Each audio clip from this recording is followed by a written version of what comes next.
AP CM YCP అధినేత జగన్కు దెబ్బల మీద దెబ్బ తగులుతున్నాయి. ఇప్పటికే పార్టీలోని చాలామంది నేతలు పక్కదారి పడుతుంటే ఆయన చెల్లెలు సైతం ఆయనకు ఇబ్బందికరంగా మారారు. ఒకప్పుడు వారిని వినియోగించుకొని జగన్ అధికారంలోకి వచ్చారు.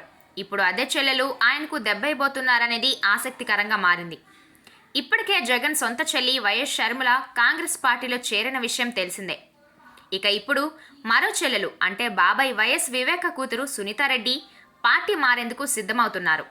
త్వరలోనే ఆమె కాంగ్రెస్ పార్టీలో చేరుతున్నట్టు టాక్ నడుస్తోంది. షర్మిల కాంగ్రెస్లో చేరాలనుకోవడం సంచలనం రేపుతోంది. జగన్కు వ్యతిరేకంగా కాంగ్రెస్లోకి గత ఎన్నికల సమయంలో వైఎస్ వివేక హత్య జరిగిన విషయం తెలిసిందే.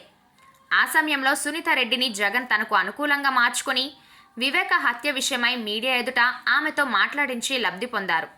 ఇక ఇప్పుడు పరిస్థితులు మారాయి. అసలు ఈ కేసులో దోషులెవరన్నది ఒక క్లారిటీ వచ్చింది. నిజం తెలుసుకున్న సునీత సుప్రీంకోర్టు మెట్లెక్కారు. అప్పట్నుంచి జగన్కు సునీతారెడ్డి శత్రువైపోయారు. దీంతో ఆమెను సోషల్ మీడియాలో దారుణంగా ట్రోల్స్ చేయడం మొదలుపెట్టారు. ఈ క్రమంలోనే తాజాగా ఆమె జగన్కు వ్యతిరేకంగా కాంగ్రెస్ పార్టీలో చేరాలని నిర్ణయించుకున్నట్టు సమాచారం. ఇప్పటికే జగన్ సొంత చెల్లెలు షర్మిల ఏపీ పీసీసీ పగ్గాలు చేపట్టారు. ఈ క్రమంలోనే సునీత కూడా అదే పార్టీలో చేరాలనుకోవడం చర్చనీయాంశంగా మారింది. సునీతపై పెద్ద ఎత్తున ట్రోల్స్. తన తండ్రి వైఎస్ వివేక హత్య కేసులో సునీతారెడ్డి సుప్రీంకోర్టులో పోరాడుతున్నారు.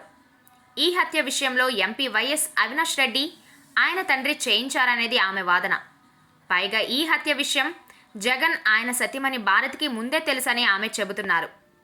ఈ క్రమంలోనే సునీతపై పేటీఎం బ్యాచ్ పెద్ద ఎత్తున దారుణమైన ప్రచారం మొదలుపెట్టింది. టీడీపీ అధినేత చంద్రబాబు చెప్పినందువల్లే సునీత ఇలా చేస్తున్నారంటూ ప్రచారం చేస్తోంది. ఆమెపై పెద్ద ఎత్తున ట్రోల్ చేస్తోంది.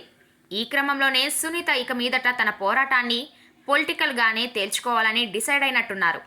ఈ క్రమంలోనే ఇప్పటికే సునీత షర్మిల మధ్య చర్చలు కూడా ముగిశాయి. సునీత కాంగ్రెస్లో చేరడం ఖాయంగానే కనిపిస్తోంది. మొత్తానికి జగన్కు టీడీపీ కంటే బద్ధశత్రువులుగా చెల్లెళ్లు మారబోతున్నారన్నది కూడా ఖాయమే.